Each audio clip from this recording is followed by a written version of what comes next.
What's going on, you guys? Back again, and yes, the shop is different. The shop has been painted.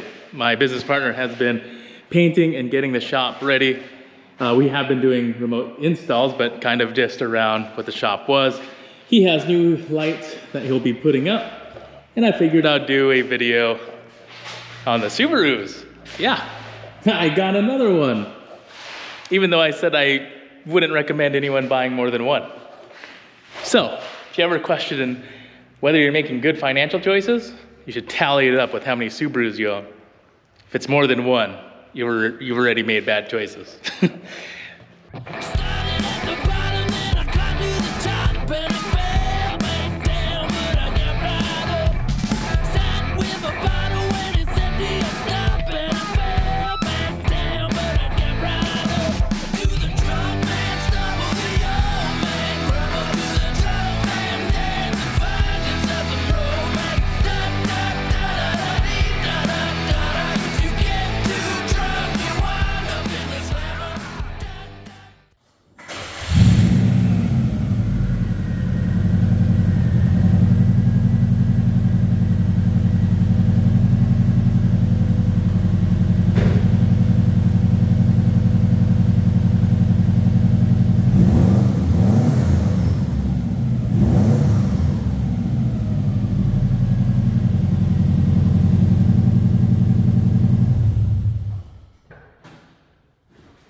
You guys know it. I'll start up the other one. Everyone loves the other one.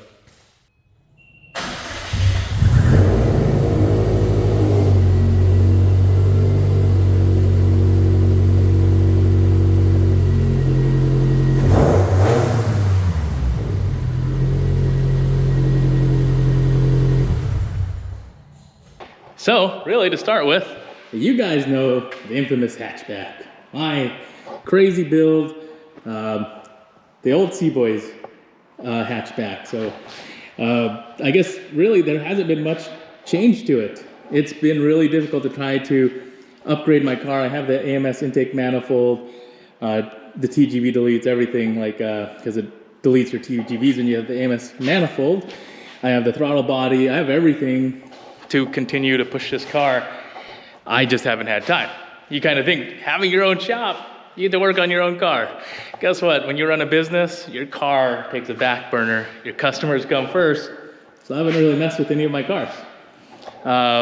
So for people that haven't seen the car, I'll do a quick rundown. IAG Stage 2 block, ATP GTX 3576R Gen 2, tile wastegate, tile blow-off valve, IAG AOS. And yeah, people are wondering, I think one of the comments was, why did I mount my wastegate so high? It's actually part of the turbo. So if you guys weren't familiar with that, it's an external wastegate on top of the turbo. That's just the way it is. And then I have my dump tube there. And really, I kept most of the exhaust the way it is because I kind of like hearing the turbo. So when it spools up, when it opens up, it gets loud. So it dumps off right there. Everything's ETS intake, and ETS intercooler. 3.5-inch intercooler. I got the Killer Bee pickup tube and oil pan and baffle, you know, the whole kit that comes with it. And then I got the Killer Bee coolant and window washer reservoir. I need to fix that because the window washer side is leaking because the hose is a little loose. So I always think I'm leaking coolant. Scares me sometimes, but I'm not. And then it's tuned through Cobb, but Pro Tune through Gap City Performance. And that's the one thing people have always asked, are like, how much are you pushing? The last known number that I can clearly say is 568, or was it 580? Like, I actually have numbers for it. But then we upped the boost since then, and I haven't been able to get like proper numbers done. So it went from 28 pounds of boost to 30. Then we went to 34, and then ended at 36 pounds of boost on E85. So I have no idea exactly how much horsepower this thing is actually pushing, but you've seen through my videos, it surprises people of how quick this thing is, especially at the track. Even on the highways, people will try to do a highway pull because I'm all-wheel drive and they think it's unfair that I'll get them from a dig. So I'm like, okay, let's jump on the highway. This thing will hit 40 pounds of boost. So it'll still pull away from majority of the people that try to race me. So that's really about it on that, other than I put the roof racks on. Still has the Blizzaks because it's the winter here. And I think a few people were wondering what the interior looked like. You got the Cobb access port. You have my air fuel ratio gauge, boost gauge. Aha. So boost gauge, oil pressure gauge. And that's really about it. There's nothing too much more fancy than that because pretty much a race car. I don't need any more than that. I also have the full interior. People were wondering.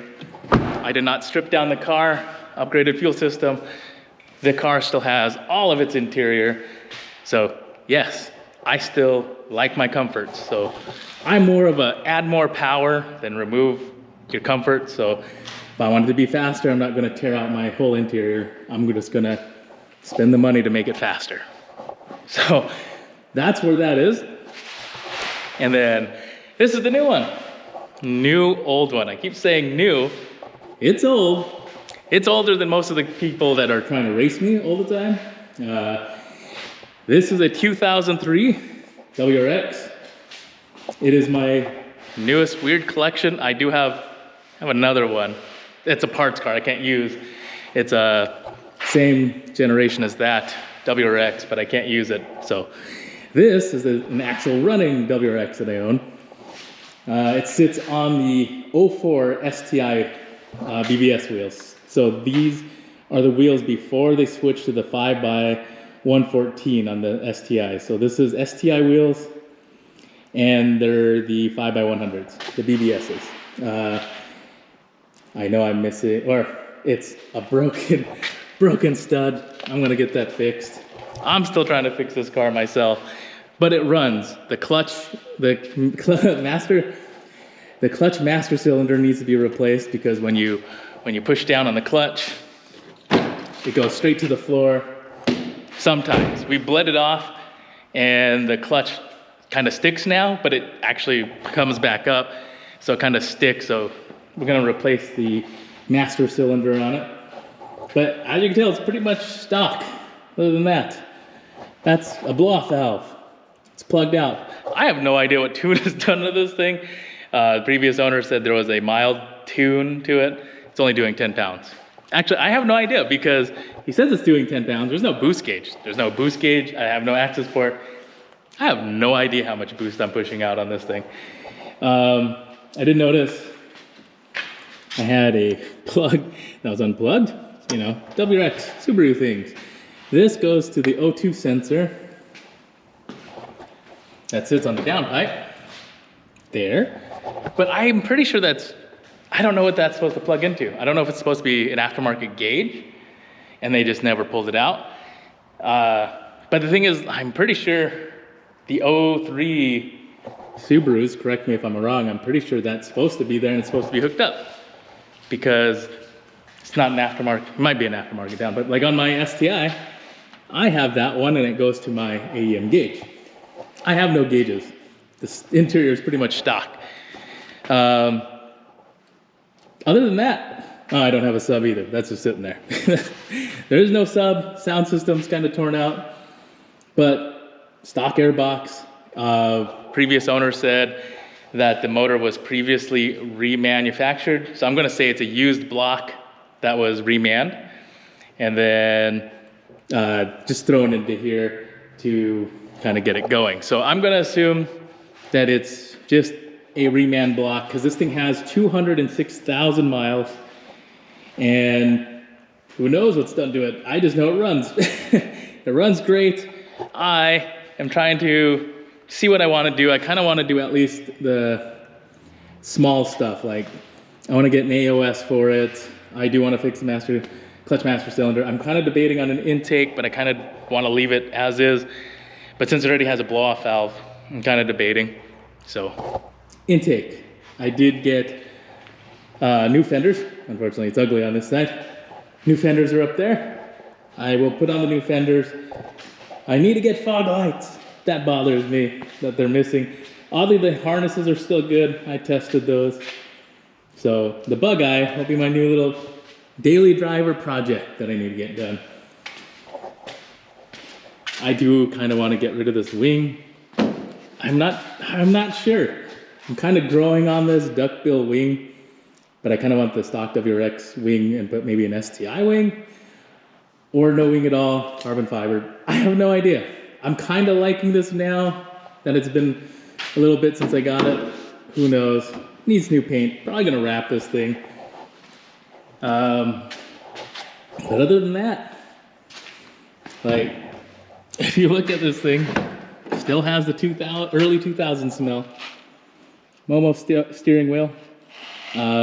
It's all stock other than the radio. And then you got your ring pop looking shifter knob.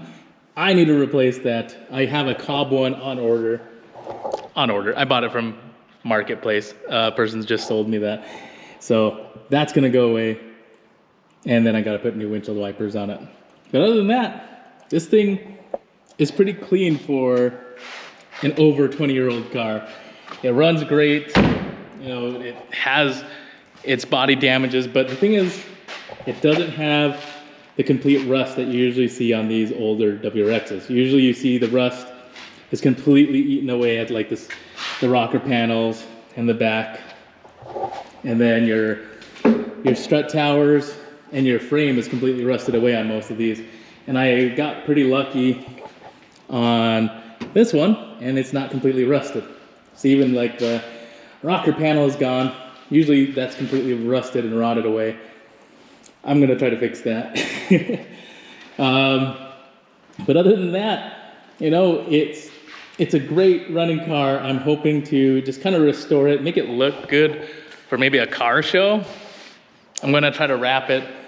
Not sure what color, if I should keep it silver or do a black, like black WRX, white STI. I think it'd be kind of cool. And then maybe wrap the trunk. I don't know. The trunk kind of, it's growing on me. Who knows? The trunk doesn't even open. I gotta reach in the middle there, reach into the trunk to pop the trunk. Yeah, it's the normal things you'd run into a car that's over 20 years old. But that is really about it on this WRX. I kind of want to do more on the shop. We got a 4-post lift that we're going to be putting up. And then I kind of want to do a video on my business partner's RS7. He has a pretty cool RS7, but we've been so busy. He doesn't bring it here too often. He has his BMW sitting out there. His 335i chilling out there. So maybe I'll do a video on that. Hoping to do more videos on everyone's cars. But I hope you guys enjoyed the shop update and the Subaru update. And remember, stop making bad financial choices. Stop buying Subarus. And I'll catch you guys in the next one.